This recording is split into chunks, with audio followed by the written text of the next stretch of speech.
Your computer holds millions of pieces of information at once. But how does it find any single piece without getting lost? The answer is memory addresses and cells. Memory is just a long row of numbered boxes, cells. Each cell holds a small value and has its own address, like house numbers on a street. The computer reads or writes any cell instantly by its address. Think of memory as two ideas snapped together: cells, which store data, and addresses, which label each cell.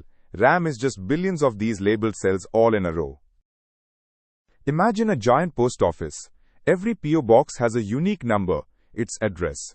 The postal worker, which is the CPU, just reads the number and goes straight to the right box. Memory works exactly the same way.